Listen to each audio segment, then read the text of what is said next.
নমস্কার, শুভ সন্ধ্যা বন্ধুরা। অবশেষে আমার 2026 সালের ঝুলন সাজানো কমপ্লিট হলো। তো ভিডিও একটা না করলে ভালো লাগে না, তাই আপনাদের সবাইকে দেখানোর জন্য আমি ভিডিওটা করছি।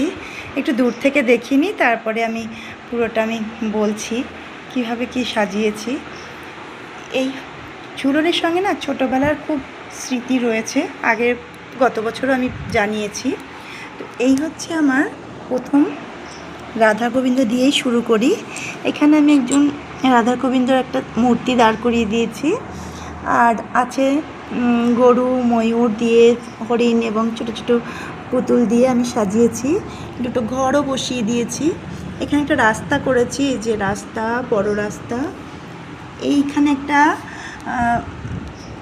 দোলনা বসিয়ে দিয়েছি। এই দোলনাটা না মেয়ের ছোটোবেলার একটা খেলনা ছিল। এগুলো অনেক পুতুলই আছে, বেশিরভাগই মেয়ের ছোটোবেলার। চেষ্টা করেছি সেগুলো দিয়েই আমি সাজানোর। কি করবো, এখন তো আর মাটির পুতুল পাওয়া যায় না, তো এই ছোটো ছোটো পুতুলগুলো দিয়েই আমি সাজানোর চেষ্টা করেছি। এখানটা আমি একটা পাহাড়ের শেপ দেওয়ার চেষ্টা করেছি, কাদামাটি দিয়ে, কাপড় দিয়ে পাটকাঠি গুজে গুজে একটা পাহাড়ের শেপ দেওয়ার চেষ্টা করেছি।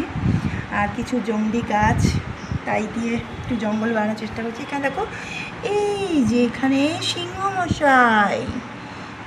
সিংহমশাই আছে। আর দেখো ফুলগুলো কি সুন্দর লাগছে দেখতে। তারপরে এই যে জিরাফ দাঁড় করিয়ে দিয়েছি, পাতা খাচ্ছে ফুল গাছের।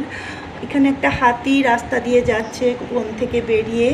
এখানে শেয়াল আছে, আর ওই দেখো নিচে দেখো, ওই যে বাঘা, রয়্যাল বেঙ্গল টাইগার দেখে যে হনুমান পালাচ্ছে। আর এই দেখো, এই যে শেয়াল আর বাঘ দুজনেরই নজর কিন্তু এই যে হরিণ আর ময়ূরের দিকে। হ্যাঁ, এখানে দেখো, এই যে দেখতে পাচ্ছ, ওই দেখো একটা কঙ্কাল বসিয়ে দিয়েছি। ভূতু, জঙ্গলে ভূত থাকবে না, তাই কখনো হয়। আরেকটা দেখো, এই যে একটা, এই বনকর্মীরা নিয়ে যাচ্ছে একটা বাঘ ছাড়ার জন্য ওই জঙ্গলের মধ্যে। আর এই হচ্ছে অষ্টসখী। তোমাদের আগে দেখিয়েছিলাম, এই অষ্টসখীর ছবি পোস্ট করেছিলাম মার্চ মাসে। আমার পাশের বাড়ি এক দিদি আমাকে এনে দিয়েছেন। আমি ঝুলন সাজাই দেখে উনি বেড়াতে গিয়ে আমার জন্য এই অষ্টসখীগুলো এনে দিয়েছেন। রাধারানী মাঝখানে, আর এই যে তার যে অষ্টসখী, ললিতা, বিশাখা, এই যে তার সমস্ত যে সখীরা রয়েছে। আর এই যে পিছনে গাছটা দেখছো, এই গাছটাও আমার মেয়ের ছোটোবেলার খেলনার।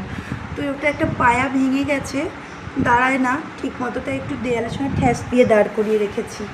আর এখানে দেখো একটা পুকুরের চেষ্টা করেছি বানানো।